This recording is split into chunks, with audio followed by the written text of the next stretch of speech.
로마서 8장 35절에서 마지막 절 39절까지 말씀을 보겠습니다. 자, 이 말씀을 다 같이 한 목소리로 우리가 읽도록 하겠습니다.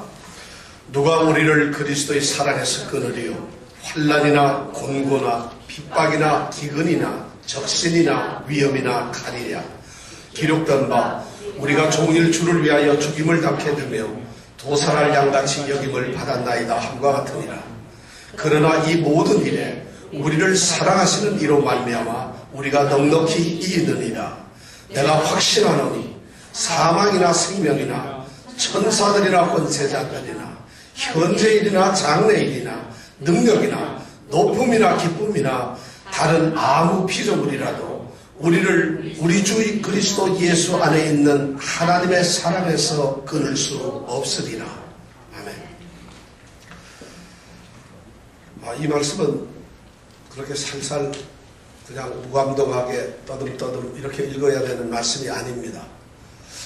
성경에서 하나님께서 우리에게 하시는 말씀 가운데서 가장 위대한 말씀이 무엇냐 꼽으라 하면 저는 오늘 이 말씀을 꼽고 싶습니다. 제가 8장 말씀을 처음 시작할 때 우리 사랑하는 성도들께 그런 말씀을 드렸습니다. 그런데 8장이 어느덧 이제 끝날 때가 되었고 그 마지막 최고의 절정, 가장 위대하고 장엄한 최고의 클라이맥스에 우리가 도착을 했습니다.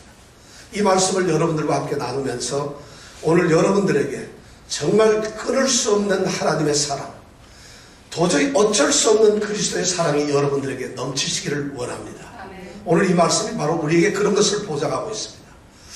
하나님의 사랑, 그리스도의 사랑에서 우리를 끊을 수가 없다는 것, 이것이 바로 그리스도인들에게는 가장 위대한 축복이며 행복입니다. 그리스도인들이고 예수를 믿는 사람들에게 있어서 가장 큰 기쁨이 뭐냐? 하나님의 그리스도의 그 사랑 안에 우리가 있는 것입니다. 그 사랑에서 떠나지 않는 것입니다. 그 사랑 속에서 우리가 누리며 살며 그 사랑 안에서 우리가 모든 것을 하는 것이 바로 그리스도인들에게 내려지는 가장 위대한 축복이라는 것입니다. 바로 그 하나님의 사랑, 그리스도의 사랑, 그 사랑으로부터 우리를 분리해내고 떼낼 수 있는 것이 과연 있겠는가 하는 것이죠. 과연 그것이 가능한가 하는 것이죠. 그리스도인이 하나님을 믿는 하나님의 사람들이 하나님의 사람들을 과연 그렇게 할 수 있는 것이 무엇이겠느냐는 것이죠. 하나님께서 혹시라도 우리를 향한 그 하나님의 사랑을 소홀해하시는 것은 아닐까? 그것을 도로 취소해버리시는 건 아닐까? 아니면은 하나님께서 우리를 사랑하는 그 사랑을 무언가 누군가가 방해하며 그것을 가로막으려고 하는 것은 없는가? 아니면은 하나님의 사랑에서 우리를 강제로 끌어내어서 우리를 그 사랑으로부터 벗어나게 하는 그러한 도전 세력들은 없는 건가? 아니다면 그 하나님의 쏟아지는 사랑 가운데서 우리가 그 사랑을 거부하고 그 사랑으로 다가가지 아니할 수 있는 방법이 있을 것인가? 오늘 대답 말씀이 아니라는 것이에요. 오늘 말씀은 그 질문을 누가 우리를 그리스도의 사랑에서 끊으리요? 누가 우리를 도대체 그리스도의 사랑에서 끌어낼 수 있겠느냐? 그 사랑으로부터 분리될 수 있는다는 거예요. 이것이 불가능하다는 것입니다. 오늘 이 마지막 질문을 여러분과 나누면서 우리는 이 질문이 오기까지 여러 가지 단계를 거쳤습니다. 8장 31절에 보니까 그런즉 우리가 무슨 말하리요? 이 일에 대해서 무슨 말하리요? 만일 하나님이 우리를 위하시면 누가 우리를 대적하리요? 이런 말씀으로 우리가 첫 번째 질문에 우리가 접했습니다. 누가 우리를 대적할 수 있겠습니까? 하나님이 우리를 위하시는데 이것이 첫 번째 던져진 우리에게 도전의 질문이었습니다.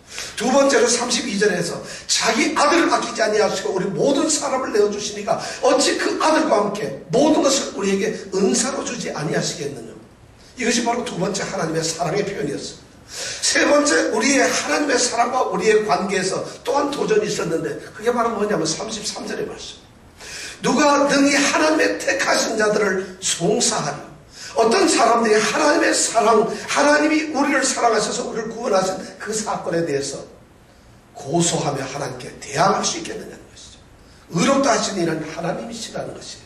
그리고 우리가 지난주에 생각했던 34절. 누가 정죄하리요?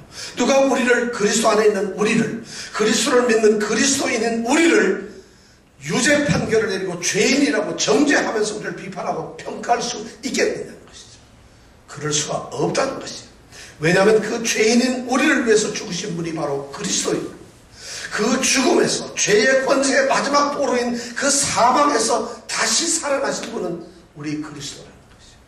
그리고 우리의 구원의 모든 일을 완성하시고 하나님의 우편에 계시는 분은 우리 그리스도라는 것이죠. 그리고 지금도 우리의 그 구원이 확실하게 되게 하기 위해서 하나님께서 하나님 우편에서 우리를 위하여 친히 간구하시는 분이 바로 그리스도라는 것이었어요. 이런 질문을 통해서 우리는 구원의 확신이 분명히 우리에게 있다는 것을 생각했습니다.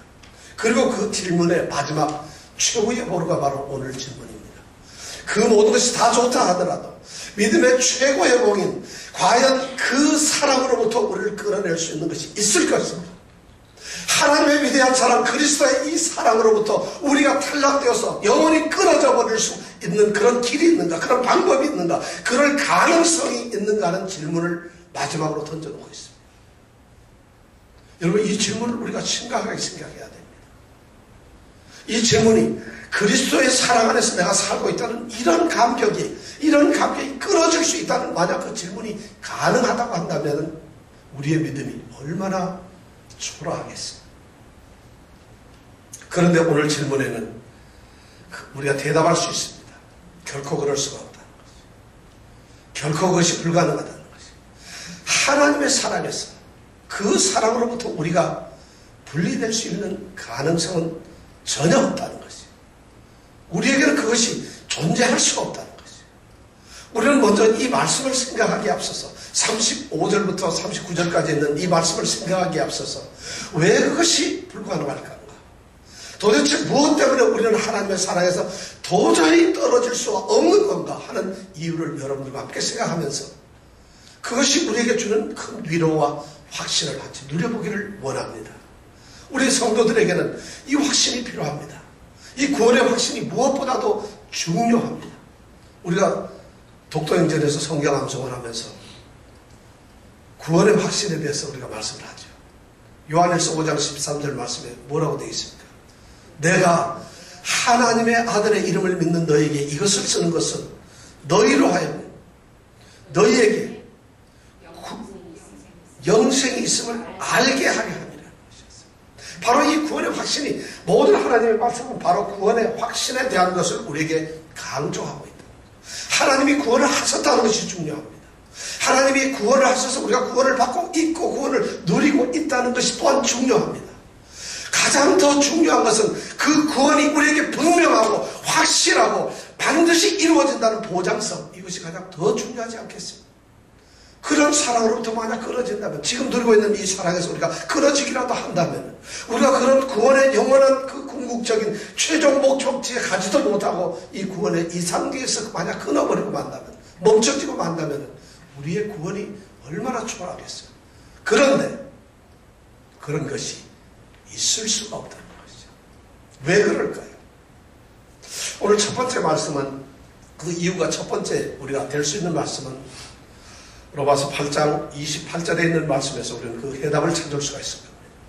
우리가 알거니와 하나님을 사랑하는 자, 곧 그 뜻대로 부르심을 입은 자들에게는 모든 것이 합력하여 선을 이루느니라. 바로 여기에서 중요한 말씀, 그 뜻대로라는 말씀. 하나님께서 이 구원이라고 하는 것은 바로 위대한 하나님의 목적이라는 것입니다. 구원이 결코 우리 사람들에 의해서 우리가 뭔가 원하거나 계획하거나 우리가 어떻게 이루어 나가거나 또는 우리가 할 수 있는 그런 사건이 아니라는 것입니다. 이 구원에 대해서 우리가 생각을 분명하게 가져야 될 것은, 구원은 하나님이 이루시는 것이다. 하나님께서 목적을 가지셨는데 그 목적의 마지막 행위가 바로 이 구원이라고 하는 것입니다. 하나님은 우리의 어떤 것을 보시고 구원을 시키는 것이 아니라 하나님 자신이 우리를 구원하시기 위해서 우리에게 다가오셨어요. 그리고 우리를 구원하시는 그런 것이 바로 하나님의 계획된 목적이었다는 것입니다. 구원이 만약 우리의 어떤 계획이나 우리의 노력으로 되었다고 한다면 어떻게 구원이 되겠어요? 그것이 불가능하죠. 그런데 하나님께서는 하나님 자신이 어떤 계획을 세우셨는데 바로 우리를 구원하시겠다는 계획이었어요. 로마서 5장에 보면은 그런 말씀이죠. 우리가 아직 연약해서 아무것도 할 수 없어 무능할 때 그때 하나님께서는 기약대로 우리를 사랑하셨어요. 우리가 경건치 못하고 하나님을 깨닫지 못하고 하나님을 알지도 못하고 하나님을 섬기지도 아니하는 경건치 아니한 자들이었을 때 그때 그리스도께서 우리를 위하여 죽으셨어요. 우리가 아직 죄인 되어서 아무것도 모르고 죄 가운데 있을 때에 그리스도께서 우리를 위하여 죽으심으로 하나님의 사랑을 확증을 시켰다고 말씀을 하고 있어요. 우리가 원수가 되었을 때 그 아들이 죽으심으로 말미암아 원수인 우리와 하나님을 화목하게 하셨다. 그래서 그의 사르심을 인하여 우리를 영원한 구원으로 이끌었다고 로마서 5장에 말씀을 하고 있어요.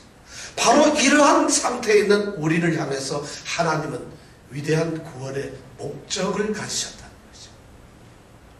바로 구원은 우리의 목적이 아니라 하나님의 목적이라는 거죠. 그렇기 때문에 우리는 하나님의 그 사랑에서 떨어질래야 떨어질 수가 없다는 것이죠. 자, 그러면 하나님의 목적으로서의 구원이라는 것이 어떤 것일까요? 여러분, 구원이 뭘까요?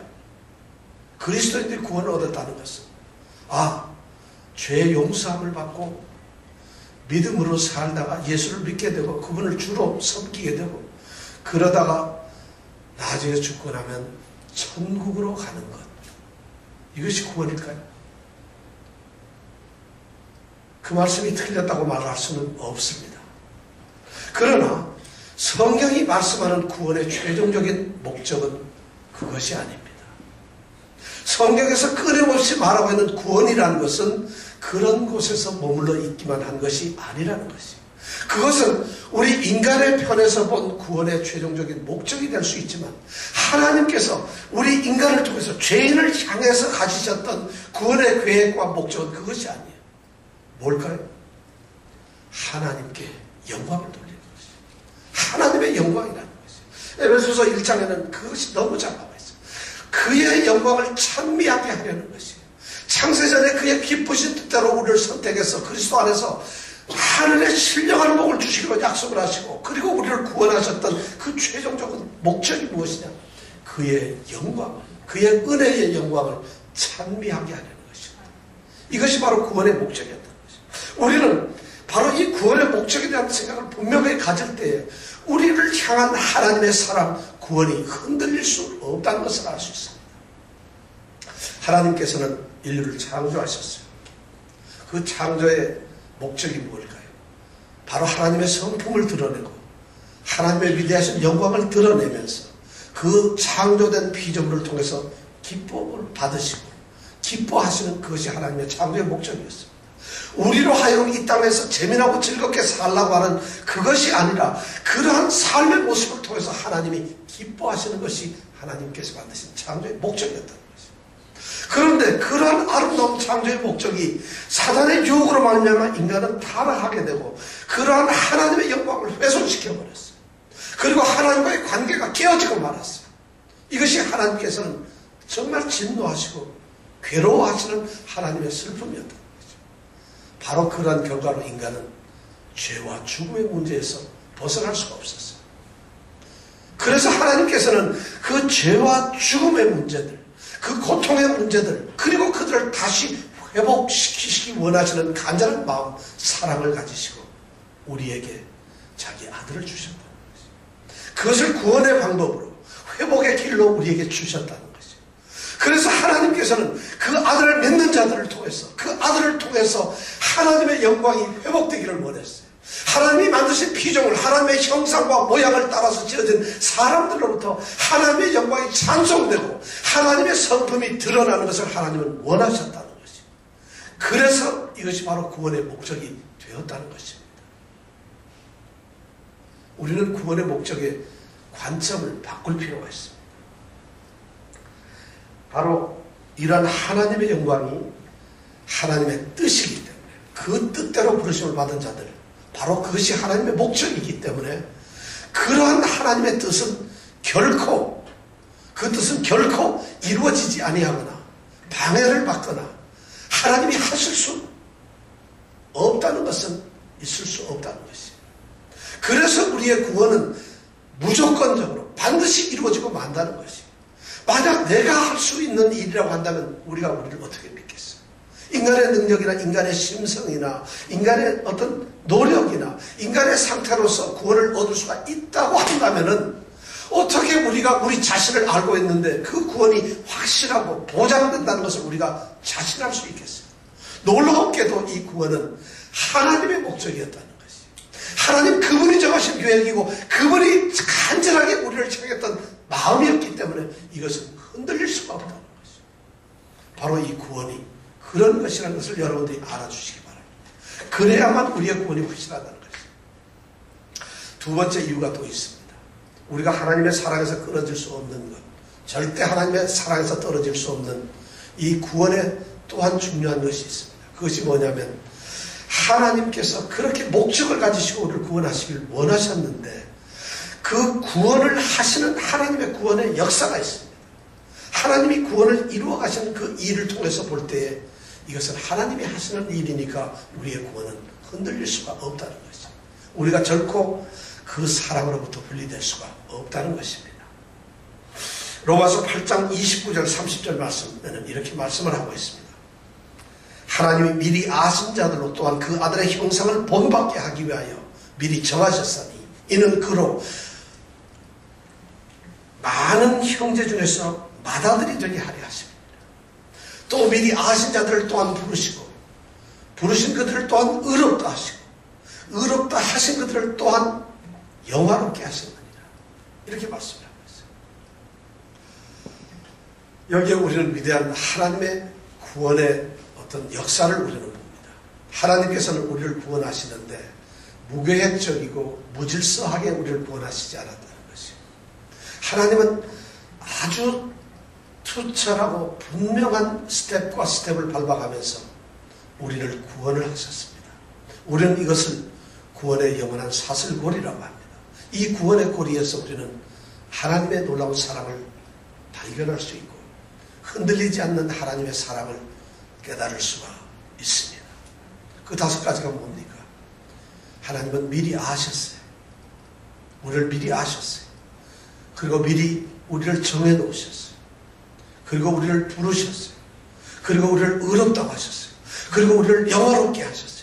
이 다섯 개의 이 구원고리를 통해서 하나님께서는 흔들릴 수 없는 하나님의 사랑을 우리에게 확증하셨다는 것이에요. 자, 우리가 하나하나 한번 생각을 해볼까요? 하나님이 미리 아심, 그리고 미리 정하심에 대해서 한번 생각을 해볼까요? 하나님의 미리 아심이 뭐예요? 물론 하나님의 미리 아심이란 하나님께서는 전지전능하셔서 모든 것을 아신다는 이런 의미도 있겠습니다만은 우리가 전에 같이 생각했던 말씀의 뜻이 뭔가요? 하나님이 미리 아셨다는 것은 어떠한 사람을, 바로 하나님의 백성이 될 사람을 하나님께서는 특별한 그들을 향한 특별한 목적을 가지셨다는 것이에요. 그리고 그들에게 특별하게 관심을 보이셨다는 것이에요. 그리고 하나님께서는 그들에게 사랑을 고정시켰다는 것이, 이것이 미리 아셨다는 것이. 하나님이 어떤 사람을 아셨다는 이 말은 그 사람과 특별한 관계를 가지고 계신다는 이런 말씀이라는 것을 우리가 이미 말씀을 하셨어요. 바로 하나님은 우리가 이 세상에 있기도 전에 이미 우리를 그렇게 알고 친밀한 관계, 특수한 관계로 우리를 세워두셨어요. 왜 그랬을까요? 그 목적이 뭘까요? 그 아들의 형상을 본받게 함으로 그 아들로 하여금 맏아들이 되게 하려는 그러한 목적을 가지셨어요. 그 목적 때문에 하나님께서는 우리가 이미 하나님을 알기도 전에 미리 정해 놓으셨다는 것이죠. 자, 그러면 이렇게 미리 아시고 미리 정하신 하나님의 이 구원 역사가 어떻게 달라질 수 있겠어요? 만일 이렇게 미리 아시고 미리 정해 놓으신 이 사람이 누구든지 간에 만약 구원에서 떨어진다고 생각을 하면 그것이 가능하겠어요? 그것이 어떻게 가능할 수가 있겠어요? 만약 그것이 가능하다면 하나님께서 전지전능하시다는 것은 다 거짓이 됩니다. 하나님이 미리 하시고 특별한 사랑을 쏟아부었다는 것은 그러면 하나님 그 사랑에 하나님의 미리 아심에 심각한 잘못이 있다는 것이, 그리고 하나님이 그렇게 구별해서 결정해서 내가 이들을 구원하시겠다고 하는 그 결정에 중대한 하자가 있다는 것이, 어떻게 하나님께서 그런 문제가 있을 수가 있겠어요?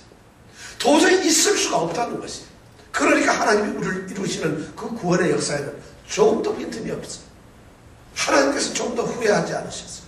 조금 더 시원하지 않으셨어요. 그러니까 반드시 이룰 수밖에 없는데 미리 아신 하나님의 그 미리 아심이 어떻게 인간들과 똑같이 잘못될 수가 있겠느냐는 거죠. 그러니까 미리 아신 자들, 미리 정하신 자들은 결코 흔들려서 떨어나갈 수가 없다는 것이죠. 부르심에 대해서도 한번 생각해 보죠. 부르심이 뭐예요? 그냥 무덤대 놓고 부르신 게 아니에요. 하나님께서는 우리를 부르셨는데 우리는 이 성경적으로 이것이 효과적인 부르심이라는 것을 우리는 알고 있어요. 어떤 사람을 부르시는데 그 사람을 인도하여서 그 사람으로 하여금 믿음을 가지게 하고 그리고 예수를 주로 영접하게 하고 그 예수를 믿게 하면 그렇게 해서 영원한 하나님의 백성으로 삼으시는 그 하나님의 그런 부르심을 우리는 성경적으로 불렀다 이렇게 얘기를 합니다. 하나님은 바로 우리를 그렇게 부르셨어요. 하나님의 부르심은 바로 우리를 부르신 것은 바로 그런 것이에요. 우리가 누구의 전도를 받고 물론 왔습니다만 우리가 하나님을 믿고 있지만은 하나님의 부르심의 의미는 우리로 하여금 꼼짝없이 예수를 주로 삼고 그분을 예수를 믿으면서 그 믿음 안에서 살아가는 이러한 확실한 부르심을 우리는 받은 존재들이에요. 예를 들어서 불렀는데 오지 않는 사람 그걸 우리는 불렀다고 하지 않아요. 바로 택함을 받고 특별한 부르심을 받은 사람들이에요. 그런데 이렇게 그러한 부르심을 받고 온 사람들이 예수를 믿다가 또는 복음의 진리를 알면서 그 진리를 서서히 알다가 그 진리를 부정하게 되고 그리고 구원이 된 그 자리로부터 박차 나가서 떨어질 수 있다는 가능성이 어떻게 있을 수 있겠어요? 그러면 도대체 하나님께서 구원을 위해서 확실하게 효과적으로 불러낸 그들을 왜 부르는 것이죠? 뭐 때문에 불렀을까요? 도로 튀어져 나갈 거고 도로 떨어져 나갈 거고 구원에서 탈락된 그 사람을 뭐 때문에 하나님께서는 효과적으로 확실하게 그들을 불러야 되는 이유가 뭐였을까요? 그 의도가 뭐겠어요? 그것이 가능하겠어요? 있을 수가 없는 것 아니겠어요? 떨어질 걸 알면서도 부르시는 하나님, 그렇게 하나님이 어리석은 분인가요? 그렇게 무력하신 분인가요? 이건 하나님에 대한 정면 도전이에요. 말이 되질 않는 것이에요. 그러니까 우리를 부르신 것을 생각하면 우리는 구원에서 떨어질 수가 없어요. 자, 의롭다 하심을 또 한번 생각해 보겠습니다. 의롭다 하시는 게 뭐예요? 우리가 죄인이고 아무것도 없고 연약하고 원수된 그 자리에 있는 자들을 사랑하셔가지고 우리가 죄인된 그 모습이 그대로 있음에도 불구하고 예수 그리스도의 의로운 옷을 우리에게 입혀주셔서 그리고 우리를 보시면서 이제는 네가 의롭게 되었다. 너는 의롭다 하고 선언하시는 이 행위가 바로 우리가 의롭게 되었다는 것이 우리 자신이 바뀌어서 완전히 깨끗하게 되었다는 것이 아닙니다. 우리 자신이 성품이 너무 고와져서 이제는 흠없는 완전한 존재가 되었다는 그런 말이 아니라 아직도 우리는 부족하고 아직도 우리는 죄스럽고 아직도 우리 속에는 죄성이 드글드글 끓고 있음에도 불구하고 하나님께서 그런 죄인이 죽어야 되는 그 자리에 자기 아들을 죽게 하셔서 그 아들의 죽으심을 통해서 그 아들의 죽으심의 의로움을 통해서 그것을 우리에게 이제 너희가 의롭다 하고 선언을 하시는 행위가 바로 하나님의 의롭다 하심이에요. 우리가 바로 그렇게 된 존재라는 것이에요. 자, 그렇다면 만일 하나님께서 그렇게 죄인되고 이런 사람들 만약 의롭다고 하나님이 선언을 하셨는데 그 사람이 어느 날 갑자기 하나님의 사랑 구원에서 떨어져 나가가지고 실족하고 실패했다고 한다면 그것이 만약 가능하다고 한다면 도대체 하나님의 확실한 사랑으로 그렇게 의롭다고 선언을 하시는 그 하나님은 도대체 어떻게 되시는 분이냐? 그것이 도대체 가능하겠어요? 하나님께서 이제 하나님으로부터 떨어져 나가고 도로 타락을 해서 다시 멸망의 자리로 갈 것을 뻔히 아시는 분께서 어떻게 그 사람을 의롭다고 할 수가 있겠어요? 하나님이 의롭다고 하신 것에는 결코 실수가 없으시다. 그러니까 우리는 하나님의 사랑에서 떨어질 수가 없다는 것이에요. 이것이 바로 이 구원의 고리에서 나타난 하나님의 사랑에 대한 확실성을 우리에게 증거해주고 있어요. 마지막 영화롭게 하셨다는 것. 영화롭게 하셨다. 영화롭게 하셨다는 것은 우리의 몸이 최종적으로 부활을 해서 다시 살아나서 영원히 아름다운 부활체가 되어서 하나님과 함께 있는 그 상태를 우리는 영화롭다고 합니다. 오늘 성경 말씀해 보니까 영화롭게 하셨느니라. 의롭다 하신 그들을 또한 영화롭게 하셨느니라. 이 영화롭게 하셨다는 이 말의 가만히 뜻을 보니까 이게 영화롭게 하는 것은 현재의 일이 아닙니다. 과거의 일도 아니고 미래에 있어야 될 일이, 우리가 죽어서 마지막 심판의 날에 하나님께서 이 세상을 심판하실 때 이제 모든 믿는 자들을 영화롭게 하시는데 마지막에 있어야 되는 그런 미래적 사건이고 미래에 있어야 될 사건인데도 불구하고 오늘 말씀해 보니까 영화롭게 하셨다는 과거형을 쓰고 계세요. 이 말씀이 무슨 말이에요? 하나님께서는 영화롭게 하셨어요. 벌써 이미 우리를 의롭게 부르시고 의롭다 하시고 하심으로 말미암아 우리를 이미 너는 영화롭게 되었다고 선언을 하시고 만 그리고 실제로 우리는 하나님의 우편에서 지난주에도 우리가 말씀드렸습니다. 에베소서 2장의 말씀처럼 죽은 가운데서 우리를 살려 또 그와 함께 올리사 또 그와 함께 하나님 우편에 앉히셨다고 이렇게 말씀을 하고 있어요. 우리는 이미 영화로운 자리에 가 있는 사람들이에요. 하나님께서는 이것이 뭐냐면 장엄한 하나님의 위대한 미래적 과거라는 말이에요. 미래임에도 불구하고 이미 이루신 하나님의 사건이라는 거죠. 자, 그렇다면 우리가 이미 부활체로서 하나님과 동행하는 거룩한 영화로운 존재가 되어 있는데 영화롭게 하나님께서 그렇게 만들어 놓으셨는데 하나님이 우리를 향해서 그런 일을 이미 이루어 놓으셨는데 어떻게 그 사람이 떨어질 수가 있겠어요?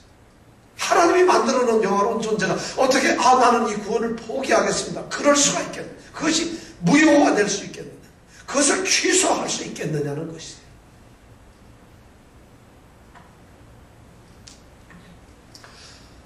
이렇게 우리를 구원하시는 하나님의 이 구원 역사 미리 아시고 미리 정해놓으시고 특별히 우리를 부르시고 그리고 미리 우리를 의롭다고 하시고 영화롭게 하신 이것은 모두 하나님이 하시는 일이에요. 하나님이 이루셔 가시는 구원의 모습들이라는 거죠. 우리는 거기에서 그렇게 모습이 우리가 달라졌을 뿐이에요. 이것을 하나님이 하시는 하나님의 성품에 의해서 하나님의 능력에 의해서 하나님의 사랑에 의해서 하시는 일인데 그것이 어떻게 흔들릴 수 있겠느냐는 것입니다. 만약 흔들리고 그것이 잘못된다고 한다면 우리는 하나님의 성품을 어떻게 이해할 수가 있겠어요? 우리는 하나님의 능력을 어떻게 평가할 수 있겠어요? 도저히 있을 수 없는 일이라는 것이죠. 그렇기 때문에 구원의 이 역사 전 과정 5개의 사슬고리는 하나님이 하시는 구원의 역사이기 때문에 우리가 하나님의 사랑에서 떨어질 수가 없다는 것입니다. 도저히 불가능하다는 것이죠. 이것이 두 번째 이유예요. 바울 사도는 29절 30절에서 바로 그걸 얘기하고 있어요. 이제 마지막으로 또 하나의 중요한 우리가 하나님의 사랑에서 결코 분리될 수 없는 이유가 있습니다. 그것이 뭐냐면 바로 우리라는 것이죠. 우리가 누굴까요? 그리스도인들은 하나님이 택하신 자들이라는 것이에요. 하나님이 택하신 자들. 이 말씀이 또한 도저히 어쩔 수 없는 하나님의 사랑에서 끊을 수 없는 귀중한 근거가 된다는 것입니다. 33절의 말씀에 그랬죠. 누가 능히 하나님의 택하신 자들을 송사하리. 의롭다 하신 이는 하나님이시라. 자, 여기에서 우리가 중요한 게 누가 우리 하나님의 택하신 자. 그러면 그리스도인이 누군가 하는 것에 대해서 우리가 한번 생각을 해볼 필요가 있어요.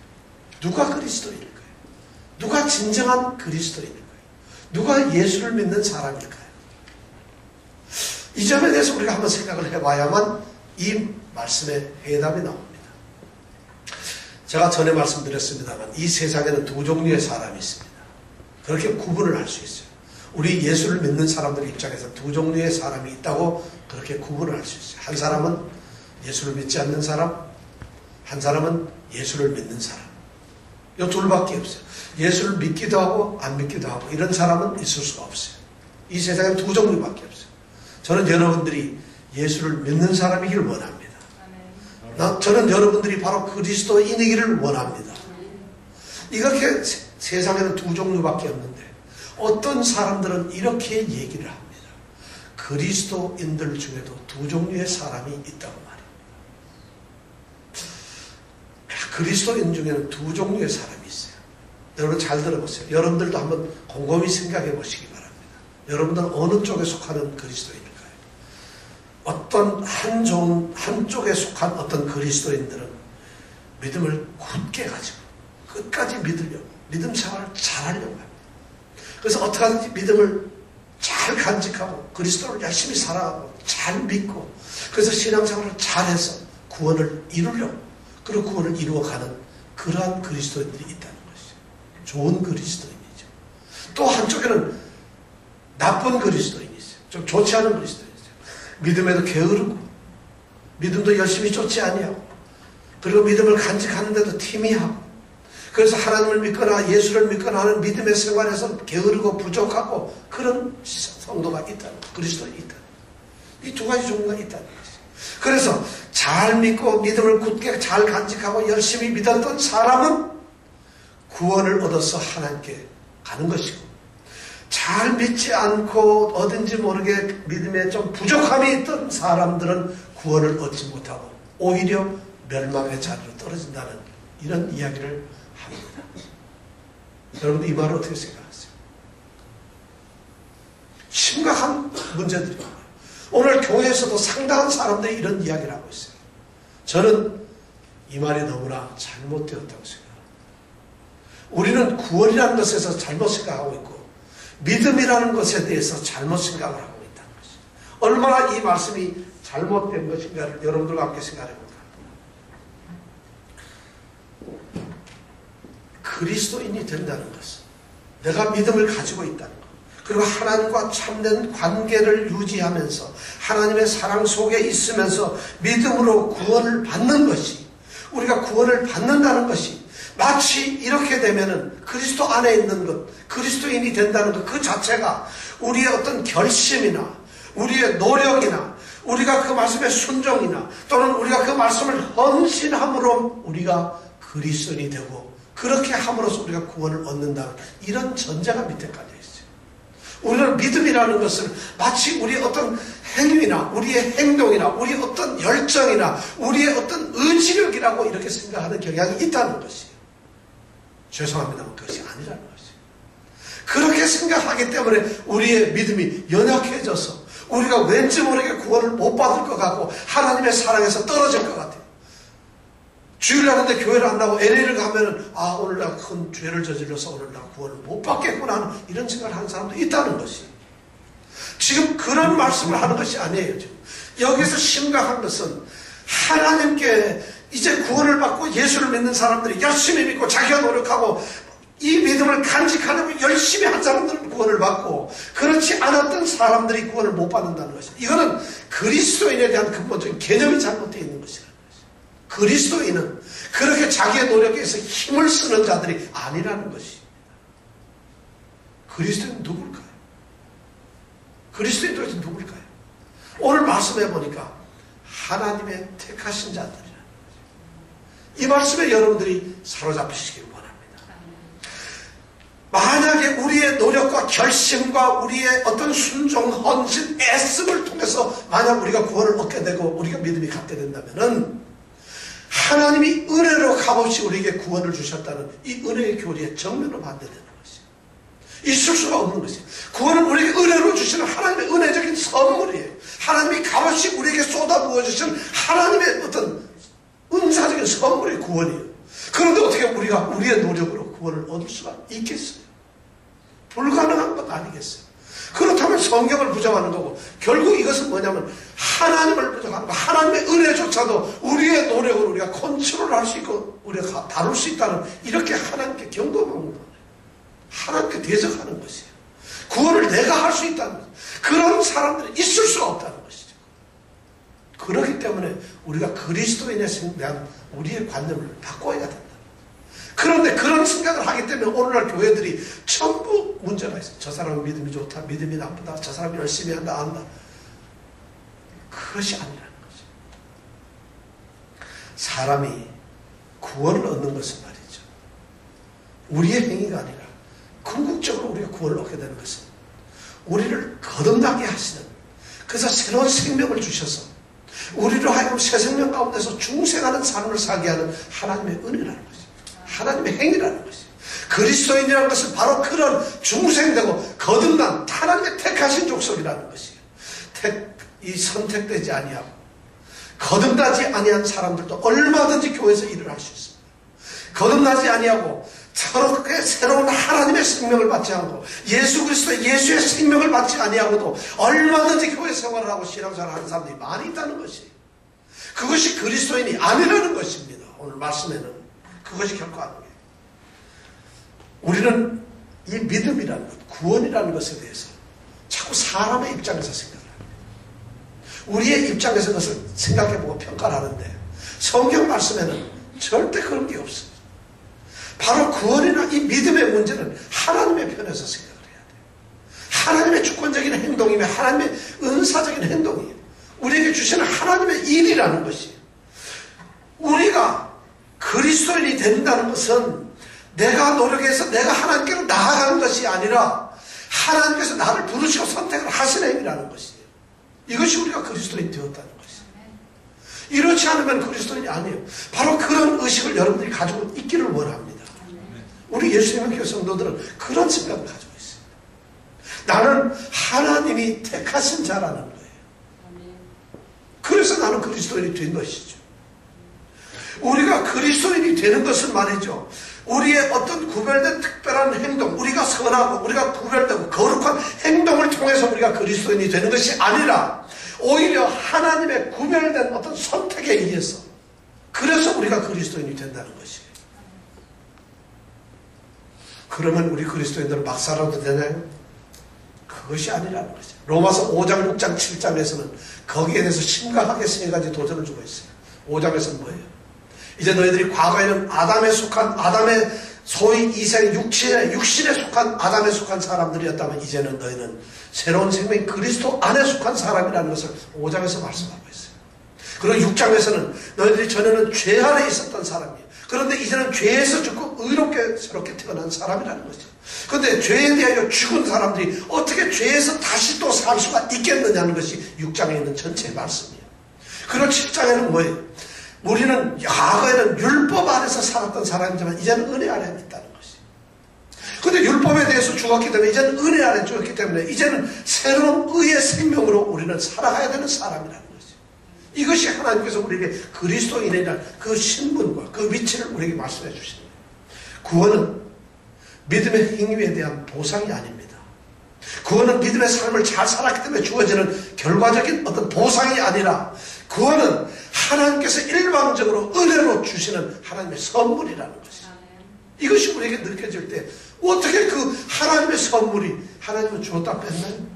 만약 그 구원이 내가 만약 하는 것이라고 한다면은, 내가 노력하고 나의 결심으로 한다면, 여러분, 주일날 한 번 지키기도 힘든 내가, 성경 말씀 한 구절을 암송하기도 힘든 내가, 하나님의 말씀 주일 시간 한 번 지키기도 힘든 내가, 하나님의 일을 위해서 한 번 내가 겸손해지기도 힘든 내가 어떻게 나의 믿음의 보상으로 구원을 얻을 수가 있겠어요? 그것이 가능하겠어요? 불가능한 것이에요. 그럼에도 우리의 구원이 확실하고 하나님의 사랑, 그 사랑으로부터 우리가 분리되지 아니할 수 있는 이유는 바로 우리의 구원이 하나님께서 하시는 거죠. 하나님의 선물이기 때문에 그렇다는 거죠. 그러니까 우리 성도들이, 우리 그리스도인들이 이제 생각을 바꿔야 돼요. 교회 안에는 그런 좋은 그리스도인 있는 것도 나쁜 그리스도인 있는 것도 아니에요. 그리스도인이라고 하는 이 말씀에는 하나님이 선택하신 거예요. 하나님의 선택에는 새로운 생명을 주셨다는 동일한 동질성이 있어요. 서로 지체라는 것이에요. 달라짐이 없어요. 그러니까 거기에 차별이 있을 수가 없다는 것이에요. 물론 처음 있는 초보적인 점도 있을 수가 있을 것이에요. 그러나 하나님께서 원하시는 그 생명체에는 동일한 생명체라는 것이에요. 그렇기 때문에 우리는 구원을 얻었다는 거죠. 우리는 하나님이 선택한 그러한 그리스도인이라는 것이에요. 그렇기 때문에 그 사랑으로부터 우리를 분리시킬 것은 아무도 없다는 것입니다. 자, 결론을 맺습니다.